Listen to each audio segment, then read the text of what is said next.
المحامين عشان خاطر ان هم ادونا شقه وهي مش شقه، طرقه، واللي معاه 3 عيال واللي معاه عيال بنات ومش عارفين يناموا فيها، سلمناها من 4 شهور وقال لك ديت مؤقته لحد ما ما نعمل له كل الشقق الثانيه. جابوا ناس من مصر القديمه وسلموها من اسبوعين كده اهوت، وسلموهم وودوهم الاوضتين وصاروا، ولو ما لقوهمش ادوهم مميز.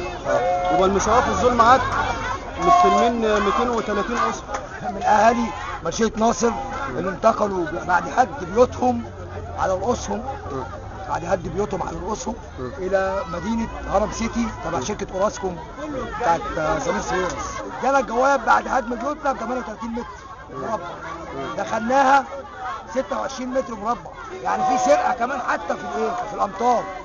معانا اسر، احنا اصحاب اسر مش افراد، مش جايين من العشش، بينا مأوى.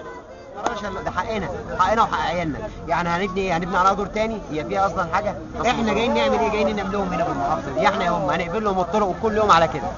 دلوقتي احنا بنطالب بابسط حقوقنا، ان احنا ناخد شقه كبيره تشيل عيالنا ديت، مفيش اوضه لاولادنا، يبقى ظلم دوت.